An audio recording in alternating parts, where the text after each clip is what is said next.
Welcome back. We've looked at Singapore's prevailing sexual health trends, and obviously there are people out there who are now prisoners of their own ignorance and paying the price for it. And Lyn over here actually spoke with somebody who falls into that category, and he's part of the morning chat at Bishan Park.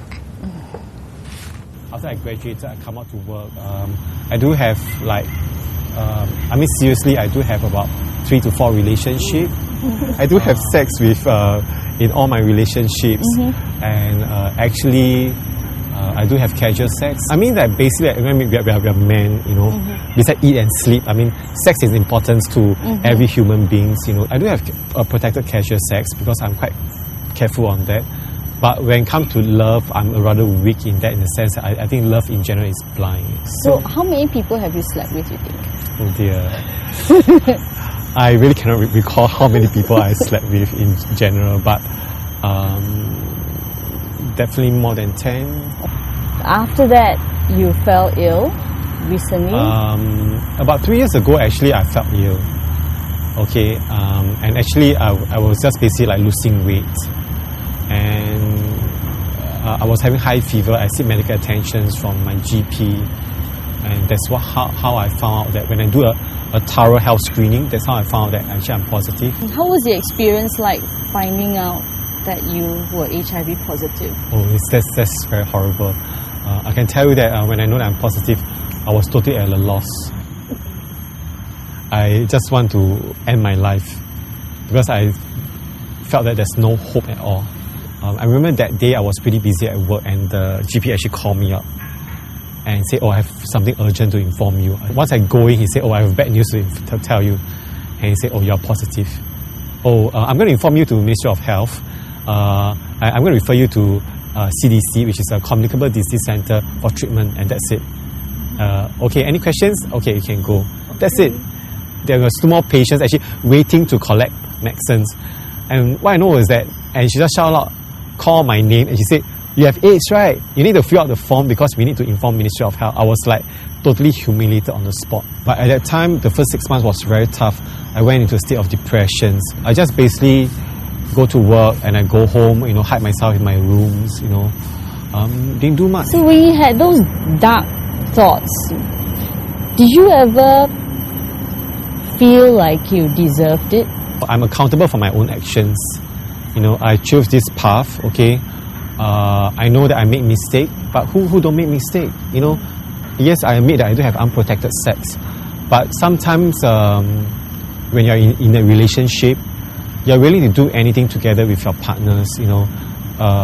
Maybe you say it's out of love, yeah, but maybe you think that I'm blind or anything, but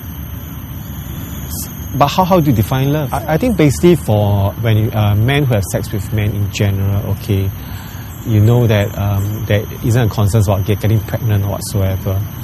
So there's a possibilities for both parties to actually practice unprotected sex, especially when you're in a relationship and you sort of trust the other party, and knowing that probably the other party you know, will not be promiscuous. It's like a package thing. Okay. You know, it's like, you know, it's like more intimate as well. It's more intimate also, you know, the kind of stuff, and in a way you trust the other party, so, and somehow rather it feels good, like without a condom, you know. Is life normal for you now? Okay, life I would say in general is normal. Okay, to me, you know, I still continue working, I still contribute back to society. I'm still a productive member within our societies, okay, but I desire for love. Okay, I'm leading a sexless life right now. Okay, I feel there's a need for social responsibilities in a way that I just see the need that not practice safe sex. I need to inform the other party that I'm positive, and the other party is comfortable on that. But in general, it's very, very difficult because. Well, how can life actually be normal without sex? Oh, definitely is. In a way, I mean, in general, maybe 80% is normal, but it's just only the sex part that you know. Which is pretty unfortunate that, you know, I'm not getting enough of it. Okay. You're not getting any.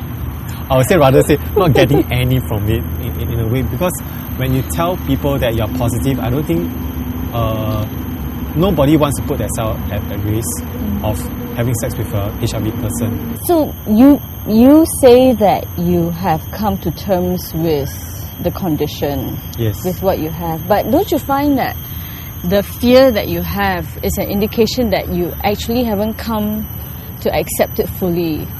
Definitely. I mean, I'm still somehow or rather, I'm still living with fear to a certain extent. In a way that, as I said, self-stigma and self-discrimination is the worst for among all. Because we have these reservations that the society is not open enough to accept us. I mean, you go around, you tell people, say that, oh, I'm positive, who will actually, welcome you with an open arms and hug you, say, oh, I just want to let you know that I love you because you're positive, don't worry, so I'm going to give you the care and support. I don't think not many people will do that.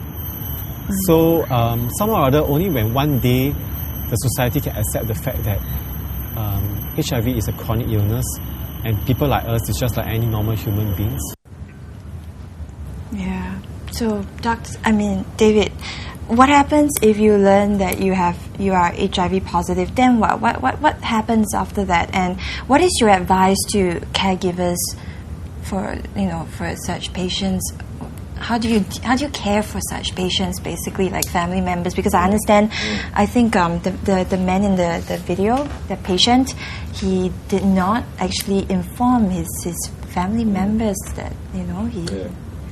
Well, usually I would like to see a patient with their family or loved ones, but it is not often that happens because there's a lot of fear of discrimination. So I have some really young patients, and the parents threaten to throw them out. So this happened in Singapore in 2007, and so.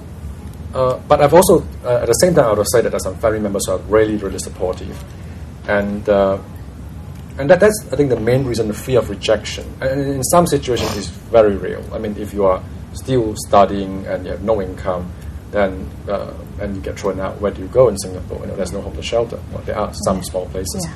So I think this is something that's very real. Okay.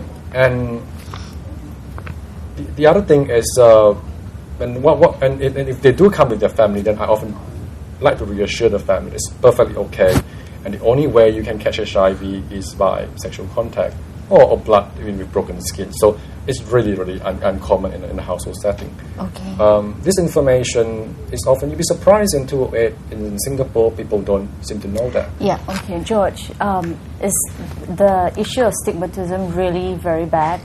Because, it's not just prejudice at the public level. People discriminate against them. They themselves discriminate against themselves. So. Well, the whole issue of discrimination seems to be particularly strong in Singapore.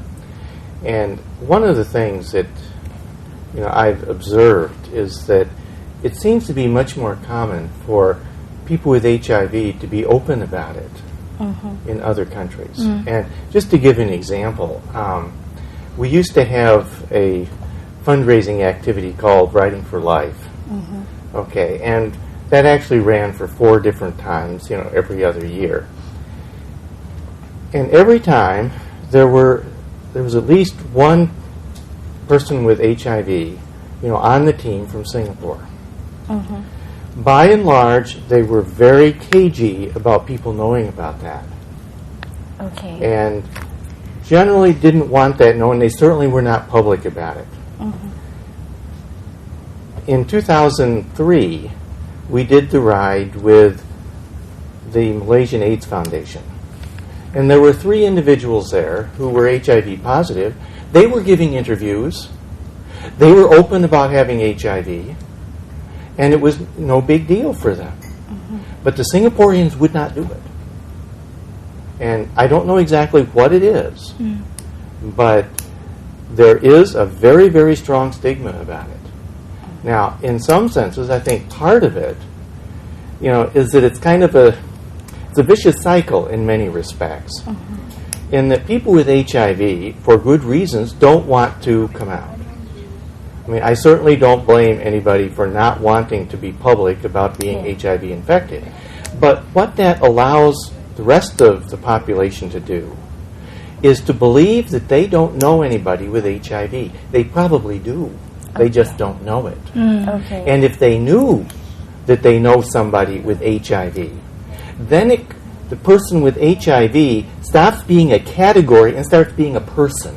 Okay, all right. A very quick question before we round up for tonight. Yasmin, Yeah. if your best friend were to be HIV positive, would you still be talking to her?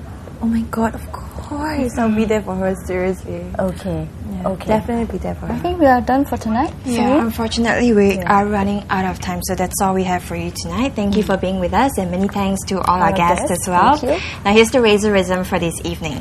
Every human being is the author of his own health or disease, so said Buddha. We'll leave you here with a clip from last Saturday's World AIDS Day concert. Thank Good you. night. Good night. Thanks. 我就去在街上晃一晃，花店的落地窗很漂亮，这里的感情应该是在分享爱，可是一直习惯单纯的喜欢。